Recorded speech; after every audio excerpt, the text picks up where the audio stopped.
Salam dan selamat pagi untuk kita semuanya. Baik, terima kasih atas waktunya diberikan kepada saya. Perkenalkan, nama saya Mariantina Kaka, NPM 066. Di sini saya akan menganalisis tentang jenis kebijakan publik umumnya, yaitu dibagi menjadi 4 tipologi utama berdasarkan dan dampak tujuannya. Kebijakan distributif pelayanan umum, regulatory, pembatasan perilaku, yaitu redistributif, transfer kekayaan, dan kesustian. Struktural, selain itu terdapat kebijakan substantif, apa yang dilakukan, dan prosedural, bagaimana melakukan, serta kebijakan ekonomi seperti fiskal dan moneter. Dan di sini ada beberapa faktor yang dibagi menjadi utama berdasarkan dampak tujuannya, yaitu yang pertama, kebijakan distributif. Kebijakan yang menyalurkan pelayanan, manfaat atau bantuan kepada kelompok atau masyarakat tertentu.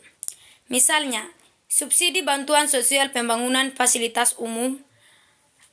Dan di sini juga ada kebijakan regulatory. Kebijakan yang berupa pembatasan larangan atau pengaturan terhadap perilaku individu maupun kelompok untuk kepentingan umum, seperti peraturan lalu lintas atau standar keamanan makanan. Kemudian kebijakan redistributif, kebijakan yang mengatur alokasi kekayaan, pendapatan atau hak milik di antara kelompok masyarakat, seperti pajak progresif atau reformasi agraria. Kemudian kebijakan konstituen dan struktural, kebijakan yang berkaitan dengan pembentukan lembaga permintaan atau pengaturan prosedur internal negara. Kemudian kebijakan substantif dan prosedural, kebijakan substantif menempatkan apa yang akan dilakukan pemerintah, sementara kebijakan prosedural menetapkan bagaimana kebijakan substantif dijalankan. Kemudian kebijakan ekonomi terdiri dari kebijakan fiskal, pendapatan atau pengeluaran pemerintah, dan moneter. Jumlah uang beredar, suku bunga untuk menstabilkan ekonomi. Terus yang terakhir itu tentang masih dalam terkait dengan kebijakan material itu dan simbolisis kebijakan material, memberikan sumber daya konkret, sedangkan kebijakan simbolis memberikan nilai atau manfaat simbolis seperti hari liburan atau nasional. Kemudian selanjutnya, kasus adalah suatu peristiwa kejadian, situasi atau permasalahan spesifik yang menjadi objek perhatian, penelitian atau memerlukan penanganan lebih lanjut dalam konteks hukum. Ini merujuk pada perkara atau klaim yang diajukan ke pengadilan. Secara umum, kasus mencakup insiden unik, studi kasus atau kondisi tertentu dalam bidang seperti kesehatan, sosial atau pendidikan. Dan di sini juga ada beberapa faktor tentang kasus. Yang pertama itu definisi umum dan hukum kasus adalah kejadian atau perkara yang menjadi perhatian kasus dalam hukum. Ini adalah dokumen atau argumen resmi mengenai suatu keadaan. Kemudian yang kedua itu dalam penelitian, studi kasus. Kasus merupakan unit aktivitas manusia, individu, kelompok atau institusi yang tertanam dalam dunia nyata dan dipelajari oleh konteks aslinya. Kasus bisa berupa fenomena tunggal yang unik. Kemudian yang ketiga itu karakteristik.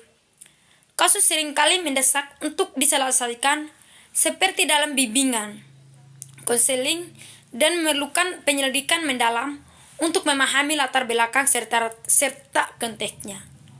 Kemudian yang keempat itu contoh penggunaan. Kasus penyakit, contoh kasus campak, kasus hukum perkara pidana, pendata atau kasus studi kasus penelitian perilaku. Kemudian yang ketiga itu realisasi kebijakan subsidi kendaraan listrik di Indonesia menunjukkan tren berikutnya. Dan di sini juga ada beberapa faktor tentang realisasi kebijakan subsidi. Yang pertama itu subsidi pembelian motor listrik baru. Kuota ludes program insentif motor listrik subsidi. Rp 7 juta tahun 2024 tergolong sukses dan menyerap kuota. Asosiasi Industri Sepeda Motor Listrik Indonesia (ASI MOLI) melaporkan kuota 2024 telah habis atau ludes. Subsidi konversi motor listrik, peningkatan bantuan, nilai bantuan konversi dinaikkan menjadi Rp 10 juta per unit untuk meningkatkan minat masyarakat. Kemudian yang ketiga itu subsidi mobil listrik. Terus yang keempat, realisasi anggaran. Pemerintah mengalokasikan anggaran besar untuk subsidi mobil listrik dengan realisasi mencapai 13,2 triliun pada pertengahan 2025. Dan di sini juga saya akan menganalisis tentang evaluasi, yaitu adalah proses sistematis untuk menilai atau mengukur pencapaian kualitas atau aktivitas suatu program, kegiatan atau kinerja berdasarkan kinerja tertentu dengan tujuan utama memberikan umpan balik untuk perbaikan, yaitu pengambilan dan keputusan dan pengembangan di masa depan dalam berbagai bidang seperti pendidikan, bisnis, atau pemerintahan.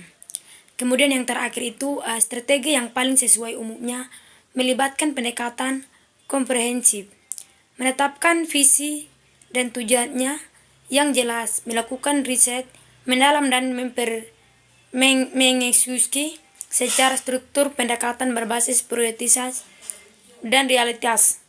Metode prioritas realities obtains path sangat efektif untuk pengambilan keputusan cepat dan terukur.